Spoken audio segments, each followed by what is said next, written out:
Hello అందరికీ. నేను doctor Sahiti. నేను విశ్వభారతి జనరల్ హాస్పిటల్‌లో కంటి విభాగంలో అసిస్టెంట్ ప్రొఫెసర్‌గా వర్క్ చేస్తున్నాను. ఈరోజు మనం కంటి సమస్యల్లో అతి సాధారణంగా వినిపించే ఒకటైన క్యాట్రాక్ట్ లేదా శుక్లం గురించి మాట్లాడుకుందాం. క్యాట్రాక్ట్ అంటే ఏంటి?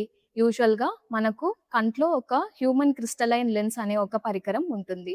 దానివల్ల మనకు కంటిలో కాంతి కిరణాలనేవి డైరెక్ట్‌గా రెటీనా మీద ఫోకస్ అయ్యి మనకొచ్చే ఇమేజ్ అనేది క్లియర్‌గా, స్పష్టంగా కనిపించడానికి దోహదపడుతుంది.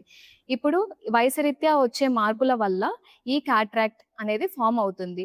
దానివల్ల మనకి వయసు పెరిగిన వాళ్ళల్లో ఇమేజ్ అనేది స్పష్టంగా కనిపించకపోవడం, లేదా బ్లర్‌గా కనిపించడం లాంటివి తరచుగా చూస్తూ ఉంటాము. క్యాట్రాక్ట్ ఎటువంటి వాళ్ళకొస్తుంది? ఎవరిలో చూస్తాము క్యాట్రాక్ట్? క్యాట్రాక్ట్ అనేది యూజువల్లీ 50 పైగా వయసు పడిన వాళ్ళకి తరచుగా చూస్తూ ఉంటాము.